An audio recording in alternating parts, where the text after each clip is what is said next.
Hallelujah. हमारे प्रभु यीशु मसीह के मधुर नाम में आप सबों को जय मसीह की। एक और बार प्रभु के वचन को लेकर आपके सामने आने का अनुग्रह प्रभु ने दिया। प्रभु को धन्यवाद।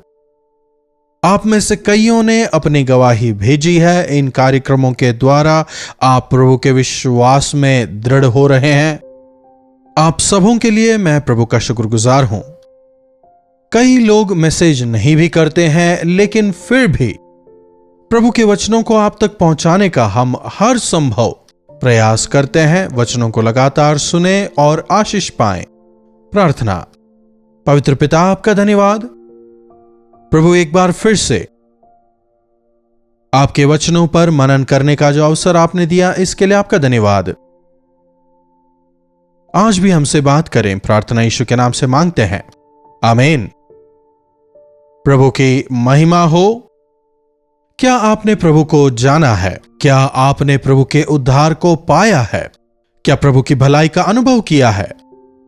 यदि पूछें तो कई लोग कहेंगे यस, हम प्रभु पर विश्वास करते हैं, हमने प्रभु के नाम से प्रार्थना की और हमारे जीवनों में चमत्कार हुए। कई लोग गवाही देंगे, जी हां, जब हम संकट में उन्हें पुकारेंगे तो वे हमें जवाब देते हैं। हमें यहीं रुक नहीं जाना, लेकिन हमें उन्हें महिमित करना है। उन्हें महिमित करने का मतलब क्या है? हम हमेशा प्रभु का इस्तेमाल करते हैं, लेकिन क्या आप जानते हैं प्रभु आपका इस्तेमाल करना चाहते हैं? उन्होंने हमें दाम देकर खरीदा है, सोने चांदी जैसी नाशमान वस्तुओं से नहीं, अपने निर्दोष और बहुमूल्य लहू को देकर उन्होंने हमें खरीदा है। क्यों? अपनी निज प्रजा बनाने के लिए। हम शॉपिंग जाते हैं, कुछ खरीद कर लाते हैं। क्यों? इस्तेमाल करने के लिए। अगर एक बर्तन खरीदते हैं तो खाना बनाने के लिए इस्तेमाल करते हैं। अगर एक सोफा खरीदते हैं तो बैठने के लिए उसका इस्तेमाल करते हैं। अगर एक लैपटॉप खरीदते हैं तो उसके द्वारा कई सारे काम हम करते हैं। लेकिन आज कितने लोग, प्रभु ने मुझे खरीदा है, प्रभु ने मुझे छुड़ाया है, प्रभु ने मुझे उद्धार दिया है, इसीलिए मैं प्रभु के लिए जीवन बिताऊंगा, प्रभु मेरा इस्तेमाल करें, ऐसी इच्छा रखते हैं। प्रभु को आपकी आवश्यकता है, इसलिए आपको उन्होंने खरीदा, इसीलिए उन्होंने आपको उद्धार दिया है। आपके गुणों को देखकर या फिर आपके काबिलियत को देखकर उन्होंने आपको नहीं चुना, लेकिन केवल अपने अनुग्रह की वजह से हमें छुड़ाया है। यशायाह की पुस्तक 6वें अध्याय में यशायाह परमेश्वर के मंदिर को जाता है और सिंहासन पर प्रभु को बैठे देखता है। जब प्रभु को सिंहासन पर विराजमान देखता है, उसे अपने अपवित्रता नजर आती है। मैं अशुद्ध होंठों वाला हूं, मैं नाश हुआ जाता हूं। जब वो कहता है, तब वहां वेदी पर जो आग जल रही थी, सराप एक अंगार उठाकर उसके होंठों को छूकर उससे कहता है, तेरे अधर्म दूर हो गए, तेरे पाप क्षमा हुए। जिस प्रकार से कहा, उसी प्रकार जब प्रभु हमें हमारे पापों से छुड़ाते हैं, जब हमारा उद्धार करते हैं, प्रभु की हमसे क्या अपेक्षा रहती है? तब मैंने वचन नहीं बताया ना? यशायाह भविष्यवक्ता की पुस्तक, उसका 6वां अध्याय 7वीं आयत। उसने इससे मेरे मुंह को छूकर कहा, देख, इसने तेरे होठों को छू लिया है, इसलिए तेरे अधर्म दूर हो गए हैं और तेरे पाप क्षमा हो गए हैं। तब मैंने प्रभु का यह वचन सुना, मैं किसको भेजूं? हमारी ओर से कौन जाएगा? प्रभु क्या कह रहे हैं? मैं किसको भेजूं? हमारी ओर से कौन जाएगा? और यही है हमारे परमेश्वर के दिल की इच्छा। प्रभु ने हमारा उद्धार किया है ताकि इस उद्धार के सुसमाचार को हम अन्यों तक पहुंचा सकें। नाश की ओर देखकर बढ़ने वालों को, बिना मसीह के नरक की ओर जाने वालों को उनके सुसमाचार द्वारा बचाने के लिए प्रभु के वचन को, उनके उद्धार के सुसमाचार को यदि हम जाकर सुनाएं तो कम से कम कुछ लोगों को तो हम सुना पाएंगे ना। कई सालों से मैं सेवकाई में हूं और उन दिनों में जो हमने सेवकाई की, अगर 10-20 लोगों को मैं प्रभु का वचन सुना पाता तो वो मेरे लिए सौभाग्य की बात होती। जंगलों से होते हुए पहाड़ों पर चढ़कर हम लोगों को सुसमाचार सुनाने जाते थे। किसी अंदरूनी गांव में वहां की जनसंख्या शायद कुछ 100 की ही रही होगी। वहां पर अगर सुसमाचार सुनाने के लिए हमें मीटिंग करना होता था तो कई मील पैदल चलकर जाना होता था, साइकिल पर या फिर बाइक पर सामान सब लाद कर हमें यात्रा करनी होती थी कि एक मीटिंग करें। आज भी प्रभु यीशु मसीह के सुसमाचार को कई लोगों तक हमें पहुंचाना है। आज सोशल मीडिया है, टीवी कार्यक्रम है, उनके द्वारा जब हम सुसमाचार सुनाते हैं उसके पीछे काफी मेहनत है। शुरुआत में जब मैंने टीवी प्रोग्राम्स वगैरह शुरू किए थे, उस दौरान कैसेट्स जो थे इतने बड़े बड़े, इतने मोटे हुआ करते थे। अगर एक बैग में 4-5 कैसेट्स डाल लो, वो करीब 10 किलो वजनी हुआ करते थे। लेकिन इन दिनों में डिजिटलाइजेशन की वजह से काफी आसानी हो गई है, लेकिन फिर भी उन दिनों की तरह इस प्रकार की सेवकाई करने के लिए 2-3-4 लोग बहुत हुआ करते थे। एक व्यक्ति गाना वगैरह गा लेता था, दूसरा व्यक्ति प्रचार कर लेता था। लेकिन आज इस प्रकार की सेवकाई के लिए टेक्नीशियंस चाहिए, कैमरामैन चाहिए, एडिटर्स चाहिए, साथ ही साथ कई अनुभवी लोग चाहिए, ताकि प्रभु के इस सुसमाचार को बेहतरी से तैयार कर, कुशलता से तैयार कर संसार भर में हम इसे पहुंचा सकें। इक्विपमेंट्स चाहिए, लोग चाहिए, पैसे चाहिए। यदि आपके पास यह कार्यक्रम हर रोज पहुंच रहा है तो इसके पीछे एक बहुत बड़ी टीम काम कर रही है, आप याद रखिएगा। आप सुन रहे हैं, अच्छी बात है, आशीष पा रहे हैं, अच्छी बात है, लेकिन प्रभु मेरा भी इस्तेमाल करें, क्या ऐसी इच्छा आप में नहीं उठती? अरे मैं प्रभु के किस काम का? कई लोग ऐसा सोचते हैं। प्रभु को हमारी सामर्थ्य नहीं, हमारा समर्पण चाहिए। प्रभु को हमारा कौशल नहीं चाहिए, लेकिन शुद्ध हृदय। प्रभु को पैंतरेबाजी या सांसारिक ज्ञान वाले लोगों की आवश्यकता नहीं, लेकिन टूटे हुए मन की, पवित्र किए गए होठों को प्रभु इस्तेमाल करेंगे।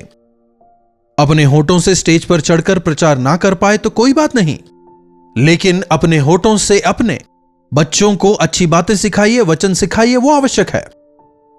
प्रभु को आत्मा को जीतने वालों की आवश्यकता है।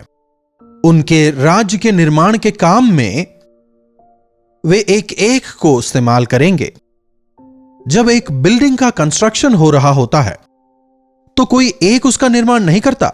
हो सकता है एक ने पैसा लगाया हो, दूसरे का जमीन हो, एक ने शायद पेपर वर्क्स वगैरह किया हो, दूसरे ने शायद चीजों को इकट्ठा किया हो। लेकिन इन तमाम के बावजूद भी कारीगरों की आवश्यकता होती है। प्लम्बर्स चाहिए, कारपेंटर्स चाहिए, इलेक्ट्रिशियंस चाहिए, सीमेंट पत्थर उठाने के लिए मजदूरों की आवश्यकता होती है, सुपरवाइजर्स की जरूरत है। तो इस प्रकार से एक बहुत बड़ी टीम मिलकर एक शानदार बिल्डिंग को खड़ा करने पाती है। इसी प्रकार प्रभु यीशु के सुसमाचार को यदि हर एक इंसान समझ सके, इस प्रकार फैलाना चाहते हैं तो उसके लिए एक बहुत बड़ी टीम की आवश्यकता है। इसलिए पौलुस कहता है कि हम प्रभु के सहकर्मी हैं। क्या आपने कभी चाहा है कि मैं भी प्रभु का एक सहकर्मी होना चाहता हूं? सुनिए, प्रभु को आपकी आवश्यकता है, प्रभु आपका इस्तेमाल करेंगे। God wants to use you. प्रभु मेरा इस्तेमाल करेंगे। एक नहीं 10 बार अपने आप से रोज कहें। साथ ही साथ इसे अपनी प्रार्थना भी बनाएं, प्रभु आपकी सेवकाई के लिए मेरा इस्तेमाल करें, मुझे आपका गवाह बनाएं, आपकी सेवकाई में मुझे आप एक सहकर्मी बनाएं। ऐसी प्रार्थना करिए। परमेश्वर आपके विषय में जो अद्भुत योजना उनकी है वे उसे जाहिर करेंगे और उनकी महिमा के लिए वे आपका इस्तेमाल करेंगे।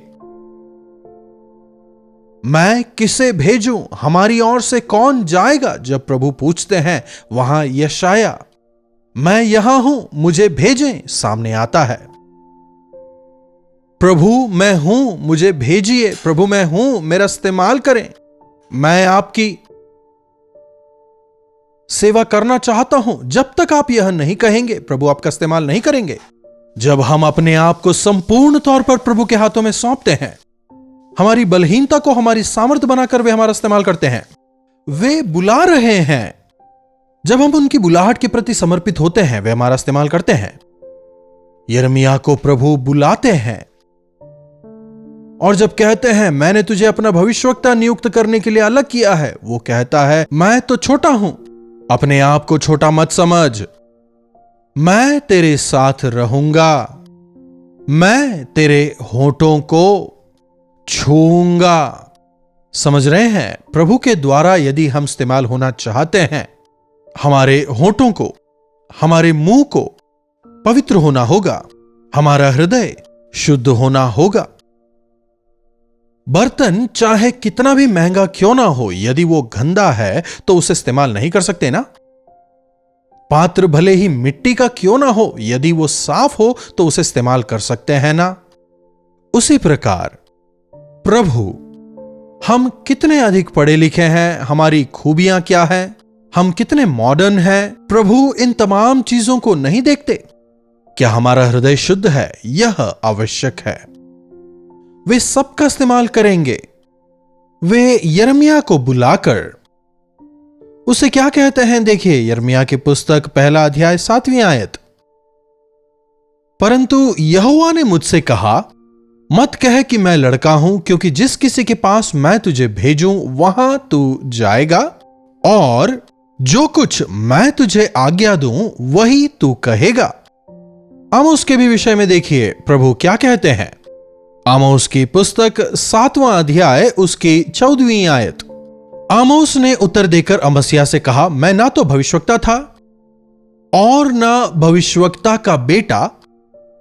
परमेश्वर आमोस को चुनते हैं। यिर्मयाह जो था वो याजकों के वंश से आता था। उसके पिता जो थे याजक थे। लेकिन आमोस का ऐसा कोई बैकग्राउंड नहीं है। ना तो मैं भविष्यवक्ता हूं और ना ही भविष्यवक्ता का बेटा। मैं तो गाय बैल का चरवाहा हूं। मैं केवल एक चरवाहा हूं। गाय बैलों को चराता हूं। गाय बैलों की मैं रखवाली करता हूं, बस। और यहोवा ने मुझे बुलाकर मुझसे कहा कि जाकर मेरी प्रजा से भविष्यवाणी कर।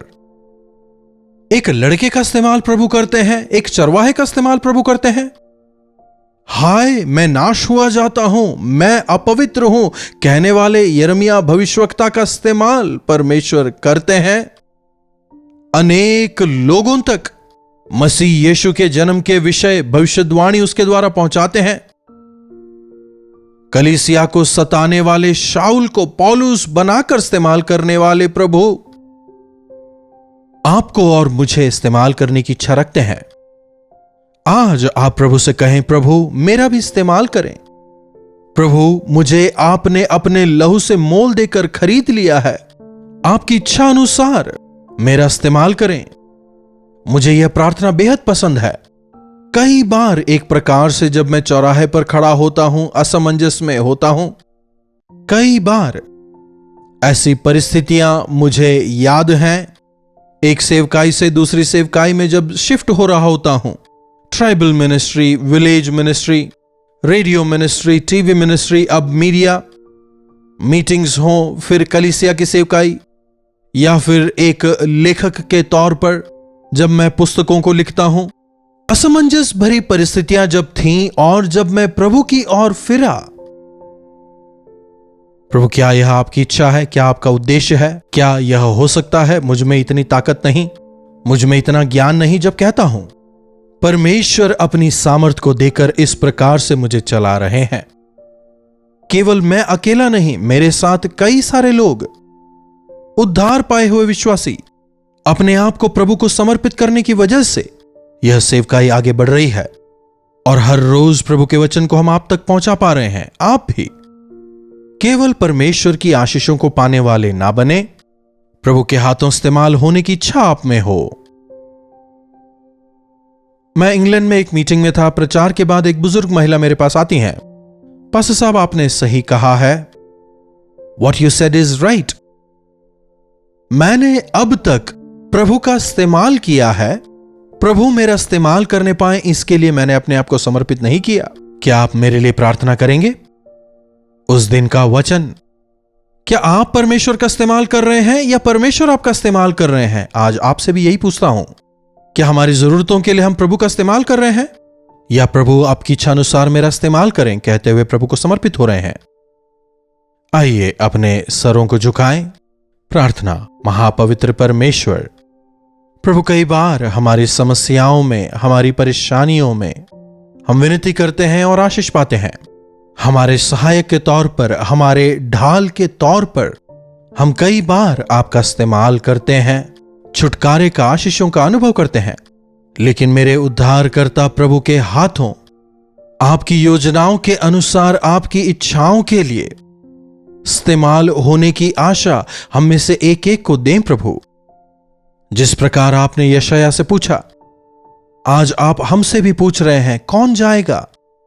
प्रभु, होने दें कि इस वचन को सुनने वाला एक एक व्यक्ति आज एक नए समर्पण के साथ आपको कहने पाए कि प्रभु, मैं यहां हूं, मैं जाऊंगा। आपके सहकर्मी होकर आपके अनुग्रह में आगे बढ़ने में मदद करें। प्रार्थना यीशु के नाम से मांगते हैं, आमीन।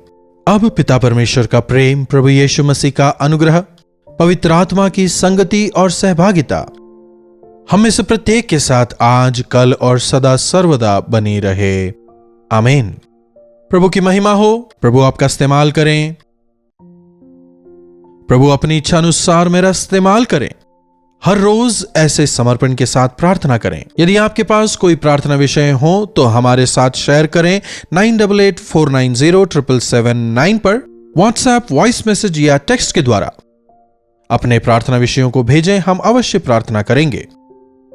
अब तक चैनल को सब्सक्राइब नहीं किया है तो सब्सक्राइब करें, लाइक करें, जरूरतमंदों के साथ शेयर भी करें। प्रभु आप सबों को आशीष दें।